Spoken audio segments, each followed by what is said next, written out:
Hey, thanks for joining me. I was digging through my boxes and I ran across these two issues and they were stuck in the same kind of pouch together, back to back. We got Uncanny X-Men issues 468 and 472.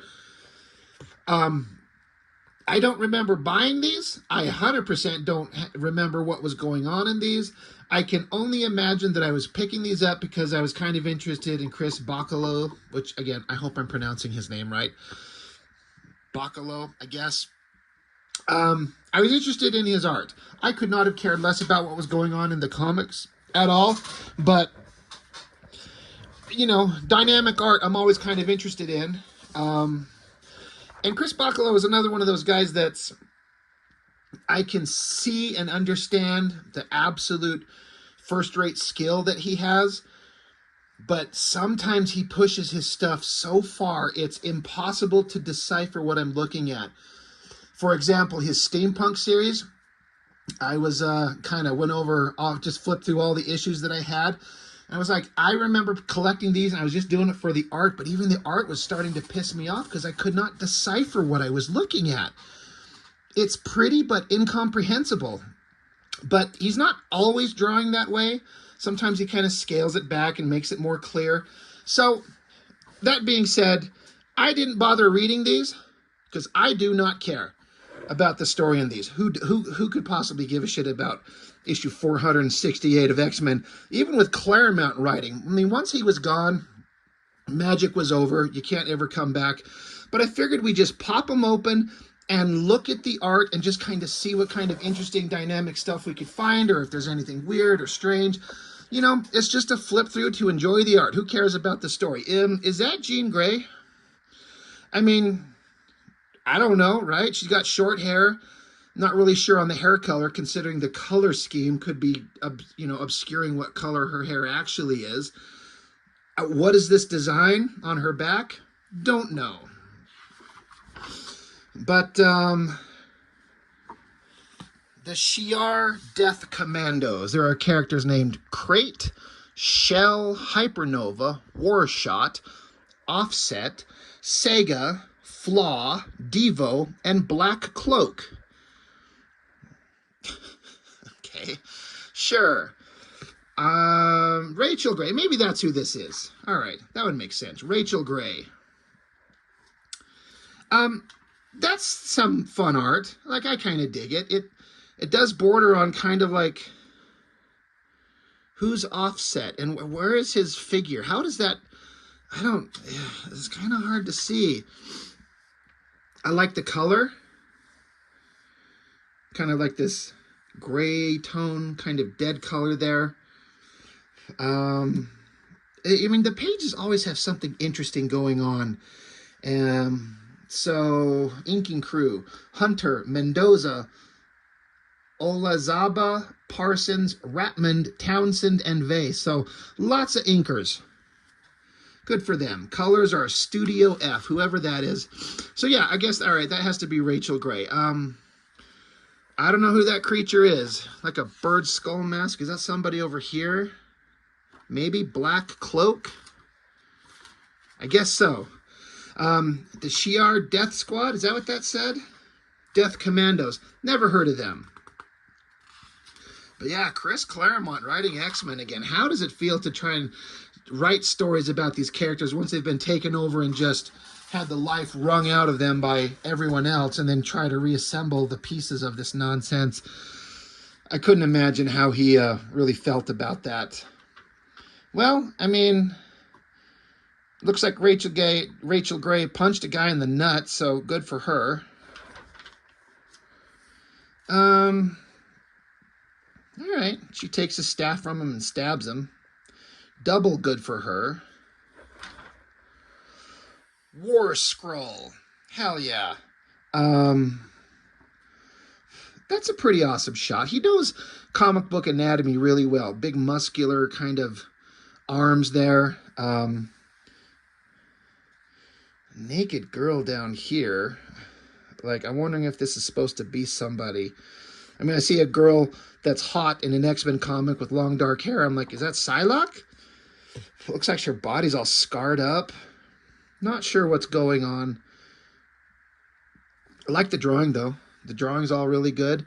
That's pretty ominous, with Rachel Gray coming with, like, she's in silhouette, but the fire kind of coming off her. The War Scroll, that looks really cool. Yeah, Chris Bachalo, he can draw. He has yet to be on a title where I'm like, this is the most perfect melding of artist and characters. I think the best and closest example where I could say, like, his art fit the subject matter flawlessly was Generation X. And I don't own any of those comics. I did read them when they come out, but one of my other brothers was collecting them, and I just read his copies. But that felt like a style that fit the subject matter perfectly. But beyond that, for me, and I haven't read everything he's done, so I'm not like saying like I've got a comprehensive overview, but sometimes I just feel like superhero comics are not the best place for him, even though he does do some really interesting stuff. It's all really well drawn. The cloak on this guy, that's pretty cool looking. When was this? What is the time frame on this? What year is this comic? It's not going to say here. Maybe it's in the back. Not there. 2006. So that's to give you an idea of where we're at with this. So almost 20 years ago. Yeah, is this Cannonball?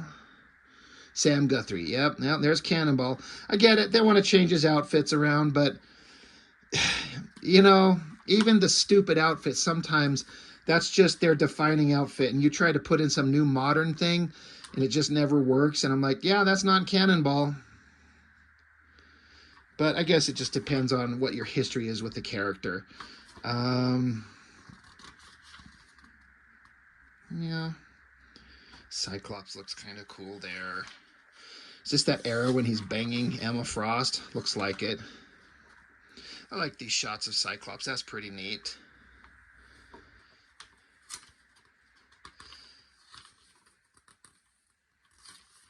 Yeah, I don't know. What can I say? There's just storylines that I was like so out of X-Men. Just could not have been more out of the books. And I don't know who any of these characters are. That's a pretty good shot of a girl, you know, the girl at the gravesite. And I like that ending shot. That looks really good. Well, that's kind of fun. Not much to say. How could I possibly, like, with the convoluted stories going on? I love that cover. I gotta say, the best thing about it, that cover, that shot of the girl, and the color scheme is beautiful. I love the contrasting colors with the light, cool tones in the background. It does hide it. There are actually figures of, I think that Shi'ar Death Squad or whatever the hell they were. They are drawn back there. You can't really see them. It's just some shapes. But this glowing, fiery figure of her, that looks really cool. Like, it contrasts really well. That's probably why I grabbed it, is that the cover looked awesome back in the day when I picked it up. So now we go from, what was that, 468 to 472. Nightcrawler. There's a Psylocke. And somebody. I don't know who that is.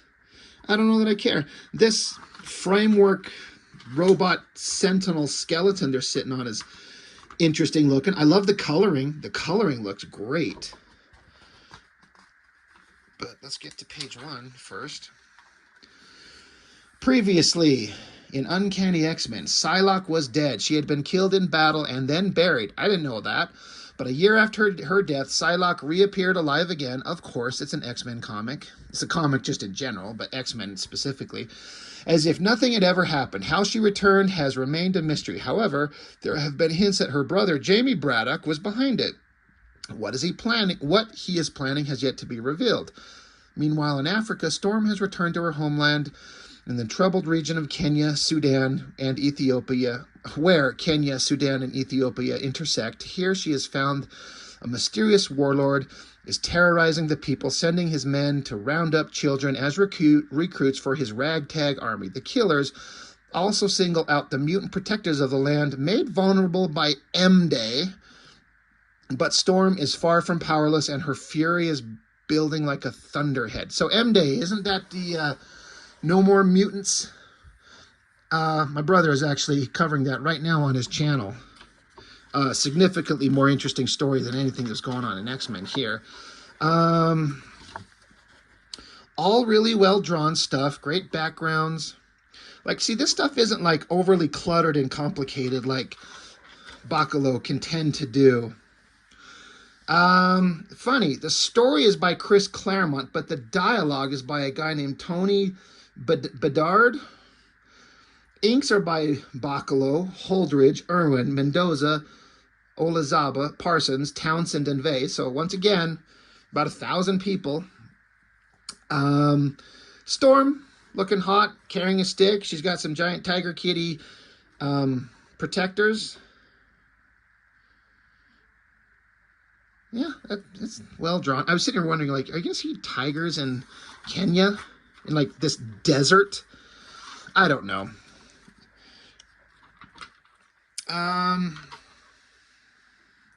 The First Forsaken, part 1 of 3. I am 100% certain I do not have the other issues of this. Yeah, I'm looking for something just to kind of like make each page at least kind of dynamic or interesting. That shot of, I mean, I'm sorry, that barely looks like Storm. I'm sorry. And I mean, that's her, right?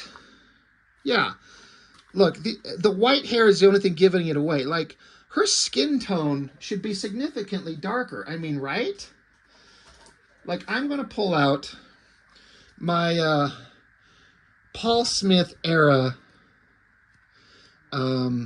book and trying to find an example.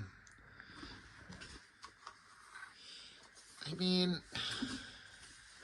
it's different art styles, vastly different coloring techniques, but this looks like Storm, like a darker skin tone. This looks, it's like bordering on, it's not quite Caucasian, but it doesn't feel like a woman that was born in Kenya. You know, you could argue even the features look Caucasian, but that's harder to do than, I think, you know, that's trickier to do than, you know, it would be a struggle for, I think, anybody. It's not really a complaint. Like, it's a beautiful figure. I love the clothes, the hair, the outfit, the stick. It's all well drawn, but I don't look at that girl and go, oh shit, there's Storm. If I didn't know this is an X-Men comic, I would have no idea. That does not look like Storm. It just looks like hot girl. This is all fine. This feels like weird Chris Bachalo, like the type of stuff he's just into. Like, who is this guy? Why is he shirtless? Why is he in his little boxer brief underwear? Why has he got a little top hat on? Why is he covered in wires? Like, the names is Braddock, James Braddock. So that's Captain Britain? There's just weird things going on. It's just, you know, I don't know. What do you do with X-Men? Like, they became hyper popular once someone come along and did Giant Size X-Men #1 and just like changed everything, introduced new characters and new ideas and put the book in a new direction. And that's when everyone jumped on board. And then I see everyone else trying to do the same thing. All right, we're done with the old guard. We're going to introduce new characters and go in a new direction, which made it popular once before. But it never sticks. We all just want to go back to tried and true, familiar, what we know. And I don't know what the secret formula is. Damn, Psylocke. Shut your legs. It's a good shot. Cannonball. It's a good shot. Energy Blast. That's a good shot. Just weird stuff. Giant action figure wrestling ad in the middle of the comic. The WWE was paying for that ad space for sure. I like that shot of Psylocke putting her sword through the guy's skull or whatever she's doing. Like, it's her is it the focused totality of her telepathic powers except in samurai katana form? Probably. I like the way he draws Psylocke. She's kind of hot, which is, that's what she should look like considering the outfit she wears. His Nightcrawler always looks cool. I mean, the art's always good. Like, there's no denying that this stuff, there's no parts of this that are not good. It's just, it's so weird. Why is this guy covered with wires? And why is the Watcher up here looking? You know, maybe if I read the story, I would understand it, but I just don't care. This is some interesting stuff. That looks complicated to draw.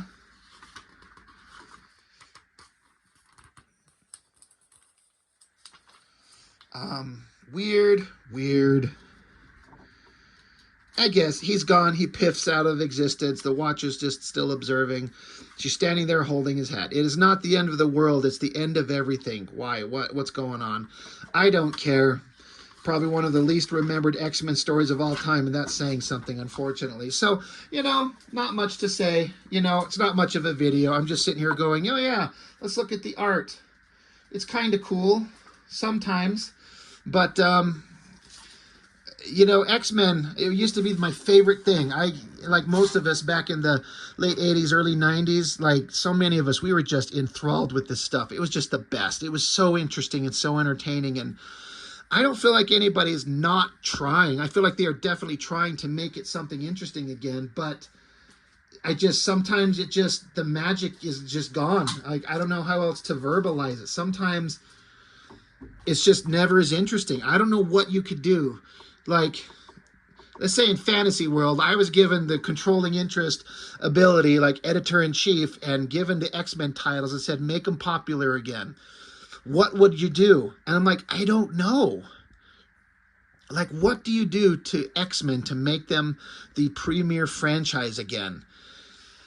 I mean, the only thing I would think that would work is get back all the classic characters and get back to basic superheroic adventures with some interesting dramatic plot twists. Like, leave out any kind of like real world politics that are speaking too much to like real world, like current stuff we see in the news today. Have the basic idea of humans fear what they don't understand, and mutants got to fight for their rights, but there's good guys, there's bad guys. Make them heroes again, make them good guys again, have well-defined villains. I don't know what it would take to make X-Men interesting again. I don't envy that on anybody's part. And considering the state of the American comic book industry, I don't think anyone cares anymore, really. I think X-Men, like all the main big characters, the Spider-Man, the Captain America, and the Avengers, and Superman, and Batman, Justice League, all these characters will always be around, published in some manner, but they're just not the cultural things in comics like they used to be. So I don't know. I don't know what somebody should do with them. It's really hard to say. But even then, bringing back Chris Claremont didn't seem to move the needle, really. So I don't know. I don't know what the answer is. But that's it. That's all I got for this one. Just looking at Chris Bachalo's art, and it always looks good. But, who cares about the X-Men anymore, unfortunately. So anyway, that's all I've got. Thanks for watching. I'll see you next time.